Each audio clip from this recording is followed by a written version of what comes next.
Boom boom, hello YouTube! It's your boy Yongs, and welcome back to the channel. Today we're stepping away from the usual sneaker drops and unboxings to dive into something a little darker. We're journeying into the shadows of my home country, Japan, to explore some of the most spine-chilling urban legends ever told. These are the stories whispered in school hallways, shared in hushed tones on late-night trains, and passed down through generations, each one more terrifying than the last. So, turn down the lights, get comfortable, and prepare yourselves. This isn't just about jump scares or cheap thrills. These legends tap into deep-seated cultural fears and anxieties, making them resonate in a way that's honestly hard to shake off. From vengeful spirits seeking retribution to mysterious curses lurking in the corners of the internet, each tale offers a unique glimpse into a world where the supernatural is just a breath away. I have to admit, even just preparing for this video gave me goosebumps. I really had to steel my nerves to bring these stories to you today. As we go through each of these 5 terrifying tales, I want you to think about which one truly gets under your skin. Is it the one that makes you afraid to walk home alone at night? Or the one that will make you think twice before entering a public restroom? Let me know in the comments below which legend creeped you out the most. I'm genuinely curious to see which story haunts you the most. Now, if you're ready, let's begin our descent into darkness. Our first legend is perhaps one of the most infamous in all of Japan, the story of Kuchisake Onna, the slit-mouthed woman. Imagine you're walking home alone, late at night. The streets are quiet, the air is cold, and the only sound is your own footsteps echoing on the pavement. Suddenly a woman appears from around a corner. She's wearing a trench coat and a surgical mask, which isn't too unusual in Japan, so you don't think much of it. But then she stops you, blocking your path. She looks directly into your eyes, her own hidden in the shadows of the evening, and she asks a simple, chilling question. Watashi, kirai? Am I pretty? Your heart starts to pound.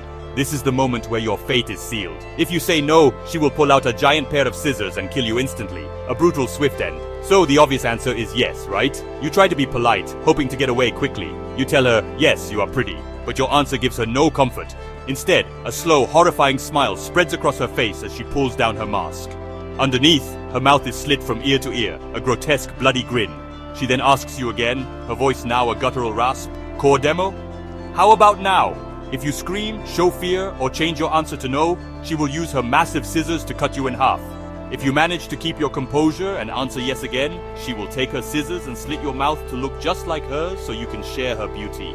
There are stories about how to escape her. Some say you can confuse her by giving an ambiguous answer, like you look average, or by asking her a question back.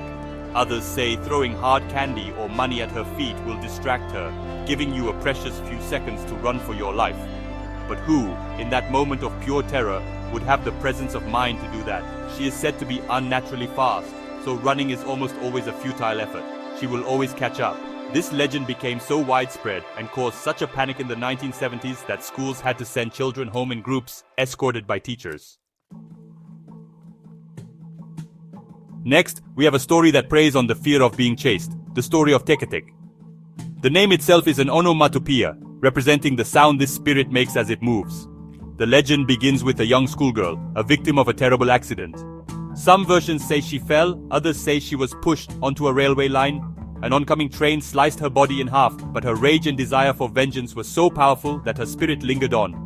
Now, her tormented upper torso roams the night, especially around train stations and urban areas. She moves by dragging herself forward on her hands and elbows, making a chilling tek-tek-tek sound as her body scrapes along the ground. You might hear this sound before you see her, a rhythmic scratching noise getting closer and closer. By the time you realize what it is, it's often too late. She moves with terrifying, unnatural speed, far faster than any human could run. The story goes that if she sees you, she will chase you relentlessly. Her eyes burn with an unholy fire, and her face is a mask of pure agony and hatred. She is looking for others to share her fate, to feel the same pain she did. If Teke catches you, she will pull out a scythe or a saw. Her weapon varies depending on the telling of the story, and she will cut you in half, mimicking her own tragic death. You then become a spirit just like her, doomed to crawl the earth. One of the most famous accounts involves a young boy leaving school late one evening. He saw a beautiful girl leaning out of a window, resting her elbows on the sill. He wondered what a girl was doing in an all-boys school, but as she noticed him, she smiled. Then she suddenly jumped out of the window and landed on the ground in front of him. He watched in horror as he realized she had no lower body. Before he could even scream, she was upon him, the tek-tak sound filling the air as she dragged her torso across the concrete, scythe in hand. Our third legend takes us to a place of vulnerability, a place we all must use, the public bathroom. This is the tale of aka Manto, which translates to red cape or red cloak. The story usually takes place in the last stall of a women's restroom, though some versions say it can happen in any bathroom. So imagine this. You're alone, you finish your business, and you realize with a sinking feeling that there is no toilet paper. It's a frustrating but common situation. But then, a strange disembodied voice speaks to you from outside the stall, or perhaps from the toilet itself. It's a calm, eerie voice that asks, "Akai kami ga hoshii ka? Aoi kami ga hoshii ka?" Do you want red paper or do you want blue paper? This is not a helpful stranger. This is aka Manto, a malevolent spirit, and you are trapped in his deadly game. You must choose, and every choice leads to a horrific end. There is no right answer here. If you choose the red paper, aka Manto will burst through the door and violently flay you, either by stabbing you until your clothes are soaked red with your own blood, or by literally tearing the skin from your back, leaving you in a red cloak of your own flesh. The brutality is unimaginable. The pain would be excruciating as you are left to bleed out on the cold, tiled floor of the bathroom stall, a victim of your seemingly innocent choice. If you choose the blue paper, your fate is just as grim. aka Manto will strangle you to death until your face turns a deep blue from lack of oxygen, or in some versions, he will drain all the blood from your body, leaving your skin with a pale, bluish-white pallor. Trying to be clever is also a death sentence. Asking for a different color paper will result in you being dragged down into the underworld, or the shadows, never to be seen again. The only way to survive, some say, is to politely refuse any paper and run. But would you have the courage? Continuing with the theme of haunted bathrooms, we meet one of Japan's most famous ghosts, Tuare no Hanako-san, or Hanako of the toilet. This legend is a staple of elementary schools all across the country, a rite of passage for children daring each other to test their bravery. The story says that the ghost of a young girl named Hanako haunts a specific bathroom stall, usually the third stall on the third floor of the school building. The ritual to summon her is simple, but honestly, it's terrifying for a child. A brave student must go to the designated stall, knock on the door 3 times, and ask, "Hanako-san, asobimasho?" or "Hanako-san, irashaimasu ka?" "Hanako, are you there?" or "Hanako, let's play." If Hanako is present, a faint, chilling voice will reply, "Hi, yes." What happens next varies wildly depending on the region and the version of the story being told. In some of the tamer versions, after she answers, nothing else happens. The thrill is simply in hearing her reply. But in more sinister tellings, the stall door will creak open just a crack, revealing Hanako-san herself, a young girl with a bob haircut and a red skirt. She might then grab the person who summoned her and drag them into the toilet, pulling them down to hell. In other versions, a ghostly, bloody hand will emerge from the toilet. The origins of Hanako-san are murky. Some say she was a girl who died during an air raid in World War II while hiding in the school bathroom.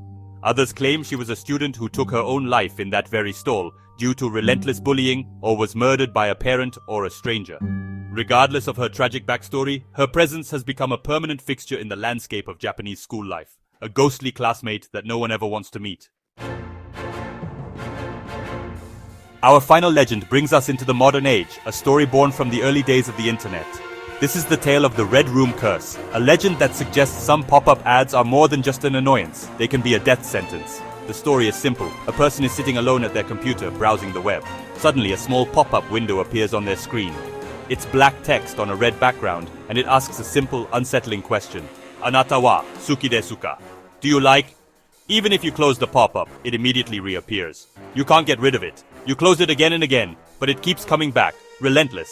After several attempts, the question on the pop-up begins to complete itself. Anata wa akai?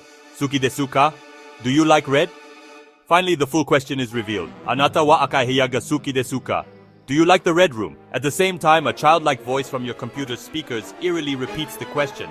Once the full question is asked, your computer screen is filled with a list of names.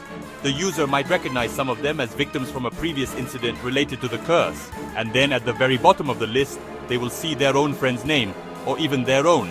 After this, the person who saw the pop-up is found dead in their room.